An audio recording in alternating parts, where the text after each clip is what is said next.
Olá, eu sou o Breno do canal Medicina Passo a Passo e hoje iremos conversar sobre o vírus do papiloma humano. Mas antes da aula começar, eu gostaria de lembrar para que você já desse o like no vídeo, se inscrevesse no canal e considerasse se tornar membro deste canal. Fazendo isso, você tanto valoriza o meu trabalho quanto me incentiva a estar sempre postando conteúdo de qualidade sobre matérias que se aprendem no ensino superior. A família Papilomaviridae é uma grande família de vírus que contém 59 gêneros. Destes, apenas 5 conseguem causar infecções nos seres humanos, e eles são conhecidos como vírus do papiloma humanos ou pela sigla HPV. O HPV é um vírus especializado em infectar as camadas basais dos tecidos epiteliais. E nesses tecidos, ele tem uma tendência a causar lesões benignas quando estamos falando de CUT, de tecidos cutâneos, mas eles têm uma tendência a causar lesões malignas se estamos falando de mucosas. Nas mucosas eles têm uma tendência a causar, uma possibilidade de causar carcinoma. Mas também existem os HPVs que nos infectam sem nos causar nenhuma patologia, então eles agem como comensais. Os HPVs são pequenos vírus que não possuem um envelope. Eles fazem parte da primeira classe da classificação de Baltimore, ou seja, eles possuem como genoma um DNA a duplo filamento. E no caso do HPV, este genoma é circular. Eles possuem um capsídeo que possui uma simetria icosaédrica com 72 capsômeros. Esses capsômeros são formados pela proteína capsídica maior L1 e a proteína capsídica menor L2. Essas proteínas são muito conservadas entre os diversos serotipos de HPV. Porém, a proteína capsídica maior L1 possui um pequeno loop que consegue se expor para fora do capsídeo. E é esse loop que serve como antígeno, serve como reconhecimento do sistema imunitário da partícula viral. É este loop, então, que os macrófagos, as células dendríticas, irão apresentar como antígeno para a produção de anticorpos. E diferentes, então, loops irão resultar em diferentes anticorpos. E é esse loop, então, o que determina os diversos serotipos do HPV. O DNA do genoma do papilomavírus é altamente heterocromatinizado, ou seja, fortemente associado a estonas. E esse genoma possui tanto regiões gênicas quanto regiões regulatórias da expressão gênica. Nas regiões gênicas, nós possuímos tanto os genes precoces e os genes tardivos, e dependendo do genotipo do HPV, genes que possuem regiões variáveis que podem ser, às vezes, se encontrar mais nas regiões precoces ou em regiões tardivas. A gente vai analisar todos esses genes. O L1 e L2 a gente já analisou. São os genes tardivos, que L1 e L2 são as proteínas capsídicas, que formam, então, o capsídeo deste vírus. Os genes precoces, eles são, então, expressos no começo da infecção viral. E eu disse que a infecção viral começa nas células basais dos tecidos epiteliais, nas células menos diferenciadas. Aqui ocorre então a expressão dos genes precoces E1, E2, E4, E5 e E6. Conforme essas células epiteliais vão se diferenciando e subindo nas camadas desse tecido, começa a se expressar os genes tardios L1 e L2, que são as proteínas capsídicas, e o vírus irá se associar e ser liberado para o externo. Nós temos também o gene E7. Todos esses genes serão melhor explicados logo mais. Mas o gene E6 e o E7 são os mais importantes para entendermos a patogenicidade e possível oncogenicidade destes vírus. E esses genes E6 e E7 se encontram em diferentes porções do genoma, que possuem, então, de consequência, uma diferente modulação da expressão desses genes E6 e E7 de acordo com a cepa viral do papilomavírus.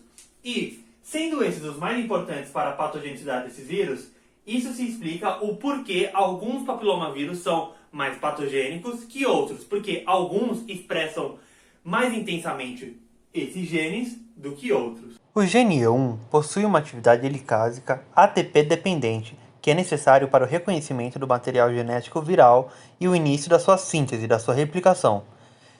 O gene E2, que codifica para a proteína E2, regula os genes precoces de formas diversas de acordo com a sua concentração. Essa proteína E2, então, ela vai regular os genes precoces. Quando a concentração dessa proteína E2 está baixa, ela irá estimular a transcrição dos genes precoces. Tudo bem, esses genes precoces vêm transcritos e junto com ela a proteína E2, aumentando a sua concentração. Quando esta aumentar a sua concentração acima de um determinado nível, ela irá inverter a sua função. Em vez de estimular a síntese dos genes precoces, ela irá inibir a síntese dos genes precoces. Logo, a gente vai ter de consequência que a proteína E2 consegue inibir a ação das proteínas E6 e E7, que, como eu já disse, elas são as principais proteínas oncogênicas desse vírus. Porém, aquilo que pode ocorrer é a integração do genoma viral do papilomavírus ao nosso genoma celular. Lembrando, o genoma do papilomavírus é um DNA a duplo filamento, assim como o nosso, e vai se encontrar no núcleo, estimulando então, favorecendo a probabilidade de ocorrer um processo de integração. O genoma do papilomavírus é circular, logo, para ele ser integrado, ele deve passar por um processo de rompimento desse genoma circular em algum lugar. Frequentemente, este rompimento ocorre na porção do gene E2. E, de consequência desse rompimento, iremos observar a perda da transcrição do gene E2 e a perda da proteína E2, com consequente perda da função da proteína E2. Os genes precoces não serão mais inibidos. Entre eles, nós teremos o gene E6 e, talvez, o gene E7, que estão fortemente relacionados ao processo oncogênico. Logo, o rompimento da porção E2 da integração, derivando de uma integração do genoma viral ao nosso genoma celular, está relacionado a um aumento da probabilidade de ocorrer um processo oncogênico. Temos também o gene que codifica a proteína E4. Este gene, apesar de começar a sua tradução junto com os genes precoces, ele aumenta a sua expressão numa fase intermediária de transição para a fase tardiva, e ele expressa a sua ação principalmente na fase tardiva, através da ligação dessa proteína E4 com filamentos de queratina que formam o citoesqueleto da célula, e isso irá causar o colapso dessa estrutura e a alteração da morfologia celular de consequência. Esse processo é conhecido como coilocitose, e é possível observar essas células com uma alterada morfologia através do exame do Papa Nicolau, exames histológicos que irão poder observar as células coilocíticas. Porém, como eu já disse, as proteínas mais importantes para compreender este processo patogênico e oncogênico causado potencialmente pelos papilomavírus são as proteínas codificadas pelo gene E6 e E7. A proteína E6 consegue inibir a proteína P53, enquanto a proteína E7 consegue inibir a proteína do retinoblastoma. A gente já analisou na aula sobre a oncogenicidade viral a importância dessas proteínas para prevenir o aparecimento de câncer e de mitoses descontroladas. Porém, essas proteínas E6 e E7 possuem funções extras em cepas virais de papilomas vírus que estão mais associadas ao desenvolvimento de tumores. Essas funções extras, por exemplo, na proteína E6, é o aumento da atividade das telomerases e uma inibição da função dos interferão. Enquanto a proteína E7 consegue inibir os inibitores da quinase dependente de ciclina. Rapidinho, uma aula sobre ciclo viral aqui. As quinases dependentes de ciclinas são quinases, proteínas, que através da fosforilação de determinadas moléculas permitem o avanço da célula no ciclo celular. E, de consequente, no fim desse ciclo celular ocorre a mitose. Os inibitores da quinase dependente de ciclina, então, controlam o ciclo celular e impedem, então, mitoses desenfreadas dessa célula. Ao inibir os inibitores destas quinases dependentes de ciclina, ocorre, então, um incentivo a mitoses desenfreadas da célula. O genoma desse vírus vem replicado pela DNA polimerase celular e transcrito pela RNA polimerase viral. Esses vírus são altamente específicos e não infectam nenhuma outra célula a não ser aquelas epiteliais, ou da CUT ou das mucosas. E esses vírus não causam uma viremia, ajudando assim a não serem reconhecidos pelo sistema imunitário. E um vírus que infecta a CUT não infecta as mucosas, e um vírus do papilomavírus que infecta as mucosas não infecta a CUT. Bem, como ocorre a infecção pelo papilomavírus? O papilomavírus consegue entrar através de microlesões nas camadas basais do tecido epitelial. Lá ele consegue interagir com os proteoglicanos da membrana basal através da proteína capsídica L1, e isso irá estimular uma endocitose. Dentro da célula, o endossoma é transportado para perto do complexo do poro nuclear, e lá perto a proteína capsídica L2 consegue escapar do endossoma e interagir com o complexo do poro nuclear, favorecendo o seu transporte em direção ao núcleo. No extrato basal, um genoma viral consegue produzir outros 100 a 200 genomas virais. Lá pelo extrato granuloso, conforme a célula do extrato basal vai se diferenciando, nesse extrato granuloso já foi produzido de 1.000 a 2.000 genomas virais a partir de um único genoma viral. E lá pelo extrato córneo, os genomas virais e as partículas virais são liberadas para o ambiente. A vasta maioria das infecções pelo papilomavírus são contidas pelo nosso sistema imunitário. Mas, caso a infecção cause algum sintoma, alguma patogenicidade, como verrugas, o período de incubação da infecção inicial até o aparecimento dos primeiros sintomas pode variar de 6 a 18 meses. Quanto mais tempo um papilomavírus permanece dentro da célula, maior é a probabilidade que ocorra uma integração desse genoma viral no nosso genoma celular e, de consequência, aumenta a probabilidade de uma transformação oncogênica da célula infectada. Os genotipos virais mais associados à formação de tumores também estão associados a uma maior permanência no interior de nossas células. E após os 35 anos de idade, aumenta o tempo médio de uma infecção do papilomavírus em nós. E se estima que 5% de todas as mulheres infectadas pelo papilomavírus desenvolvam um carcinoma da cérvix do útero. O papilomavírus é uma das causas mais comuns de doenças sexualmente transmissíveis. E se estima que até 75% de toda a população mundial já tenha entrado em contato com este vírus, geralmente na adolescência, no começo da fase sexual, da vida sexual de um indivíduo. Porém, nesses casos, na vasta maioria desses casos, o sistema imunitário consegue combater de forma eficiente a infecção viral desses papilomas vírus. O HPV está presente em 99,7% de todos os carcinomas cervicais. Principalmente está relacionado ao carcinoma cervical, o HPV do tipo 16. Porém, apenas a presença do HPV 16 não é determinante para o desenvolvimento de um carcinoma cervical. A incidência de carcinomas cervicais em países em desenvolvimento é mais que o dobro do que a incidência de carcinomas cervicais em países já desenvolvidos.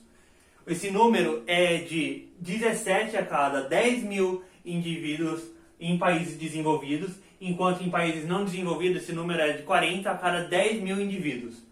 Se estima que este número alto em países não desenvolvidos se deva a uma dificuldade em detectar as lesões pré-cancerosas antes que sejam tarde demais, e associado também a uma baixa eficiente campanha sanitária e vacinal. Para os HPV de alto risco de desenvolvimento de tumores, a principal forma de transmissão é aquela sexual, mas pode ocorrer também transmissões indiretas, como por exemplo o compartilhamento de roupas íntimas, toalhas e lençóis. O começo da resposta imunitária adaptativa começa no contato com o antígeno, com as células dendríticas epiteliais, que são as células de Langerhans. Essas células processam o antígeno, se maturam, migram para os linfonodos e lá apresentam o antígeno para os linfócitos TCD4. E esses serão capazes de começar uma resposta. célula-mediada e também incentivam uma resposta humoral. Os linfócitos B produzem anticorpos como a IgA, capazes de controlar a infecção viral nas mucosas. Além disso, a resposta célula-mediada, mediada pelos linfócitos T, consegue identificar as proteínas precoces e assim controlar, matar as células infectadas. O HPV é um vírus que tem uma facilidade para escapar da ação do sistema imunitário, tanto porque ele não produz uma viremia, ele induz um baixo estado de inflamação e os queratinócitos não são capazes de produzir citoquinas pró-inflamatórias. Além disso, os HPV a alto risco oncogênico possuem mecanismos extras capazes de reduzir as respostas imunitárias dependente do interferon. Os sintomas que se observam irão depender da específica cepa viral infectante. Nas cepas virais que infectam os tecidos cutâneos, nós iremos observar frequentemente lesões benignas, que são as verrugas. As verrugas derivam de uma replicação maior dos estratos basais e, de consequência, um espessimento do epitélio. Uma dessas verrugas pode ser as verrugas plantares, que ocorrem nos pés, podem ser muito dolorosas e incômodas, e sobre as verrugas formam pequenas estrias cutâneas que se parecem com impressões digitais. E essas verrugas são conhecidas como olho de peixe também. As verrugas plantares derivam principalmente da ação do HPV de tipo 1. Temos também as verrugas comuns que surgem nas mãos e elas podem ter principalmente entre uma coloração cinza a amarronzada. E as principais responsáveis pelas verrugas comuns são HPV de tipo 2 e de tipo 4. As verrugas planas são verrugas com poucos milímetros de diâmetros. Elas se encontram geralmente em grupo, pois elas se propagam através da autoinoculação, que vão se expandindo de uma verruga para mais verrugas de uma única área. E esse tipo de verruga é causado preferencialmente pelo HPV de tipo 3 e de tipo 7. As verrugas de tipo anais e genitais, elas são causadas principalmente pelo papilomavírus de tipo 6 ou 11. Elas são conhecidas também como condiloma. Condiloma quer dizer exatamente isso. Estas lesões causadas pelo papilomavírus. Bem, o condiloma pode ser conhecido como condiloma plano, quando ele não adquire um volume tão grande assim, mas ele pode ser conhecido também como condiloma acuminato, quando a massa dessa verruga, ela realmente fica proeminente no tecido lesionado. Bem, essas lesões raramente portam ao câncer e elas geralmente também regridem espontaneamente, mas pode ocorrer casos em que as lesões não regridam ou até mesmo aumentem seu tamanho conforme o tempo. Nas infecções das mucosas, nós temos, por exemplo, os papilomas orais, que são as causas de tumores orais mais comuns que se tem, por causa do papilomavírus. Elas geralmente causam problemas em crianças, pois essas lesões elas possuem uma dimensão e a laringe das crianças são menores. Logo, essas lesões, esses tumores, bloqueiam, dificultam a passagem do ar. Geralmente, em adultos, um sinal de perigo se dá quando se começa a observar leucoplasias, que são sinais de lesões pré-cancerosas. No colo do útero, nós temos as displasias e neoplasias causadas pelo papilomavírus. 80% dessas displasias e neoplasias são causadas pelo papilomavírus do tipo 16 e 18. Devido à alta especificidade do HPV pelas células que ele infecta, é muito difícil conseguir cultivar essas células em laboratório para o objetivo do isolamento viral, objetivo diagnóstico. Logo, esse método diagnóstico não veio utilizado. E, como o HPV não causa viremia, ele também não induz uma resposta anticorpal identificada no sangue, tão facilmente identificável por testes serológicos. Além de que os testes serológicos disponíveis no mercado hoje em dia não são tão confiáveis. Logo, analisar a produção de IgG e IgM também não é um método diagnóstico. Geralmente, nas lesões cutâneas, o exame clínico objetivo da análise das verrugas basta. E nas lesões mucosas, geralmente se procede para testes moleculares ou a PCR. Porém, também pode-se utilizar exames celulares. O mais conhecido deles é o exame do teste Papa Nicolau, aonde um ginecologista, usando um instrumento chamado espéculo, consegue retirar algumas células do colo do útero e leva para laboratório para análise. Esse teste pode ser considerado negativo quando a análise morfológica dessas células resulta que as células estão normais, sem nenhuma alteração. O teste pode ser considerado a baixo risco de desenvolvimento de tumores, de carcinomas, quando se observa um leve aumento do núcleo dessas células ou alterações morfológicas de causas incertas, mas o teste pode ser considerado também de alto risco a desenvolvimento de carcinomas, quando se observa um grande aumento do núcleo e uma grande deformação notável na célula. Também um grande aumento do citoplasma pode ser observado. E assim essas células são consideradas, esse exame, aquela indivídua é considerada a alto risco de desenvolver um carcinoma. Esse teste, ele possui uma alta taxa de sucesso em identificar as lesões pré-cancerosas e cancerosas. Porém, mesmo assim, ele sozinho não é suficiente e após a análise desse teste, deve-se prosseguir para os testes moleculares. O teste molecular mais comum é uma PCR que amplifica o material genético do gene E6 e E7, que são os mais responsáveis pelo processo oncogênico. A terapia irá depender do tipo de lesão. Nas lesões cutâneas, é suficiente esperar que elas regridam espontaneamente. Porém, caso essas lesões apresentem dor ao paciente, sejam antiestéticas, provoquem então descontentamento estético, sejam incômodas, ou se observa uma rápida difusão por autoinoculação dessas lesões, dessas verrugas, pode-se utilizar a remoção cirúrgica, estimuladores da resposta inata, a crioterapia ou cidofovir tópico. Para as lesões de colo de útero, nós temos também as remoções quirúrgicas, a crioterapia e a laser terapia. E principalmente para lesões cancerosas, nós temos a quimioterapia e a radioterapia. Na prevenção, nós temos principalmente o método de evitar contato com tecidos contaminados e o utilizo de preservativos. Porém, o utilizo de preservativo não garante a 100% de proteção contra as verrugas genitais e anais.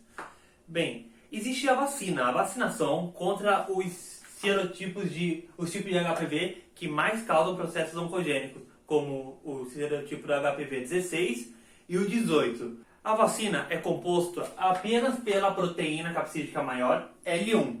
Em alguns terrenos, apenas a proteína capsídica maior L1 consegue se assemblar e formar uma estrutura parecida com um capsídeo. E é essa estrutura parecida com um capsídeo utilizada na vacina que irá estimular o desenvolvimento de imunidade. Bem, essa foi a linha sobre papilomavírus. Eu espero que vocês tenham gostado. Se gostou, dá aquele like no vídeo, se inscreve no canal, considere se tornar membro e é isso aí. Você já sabe que esse canal vai falar tudo sobre medicina, hein?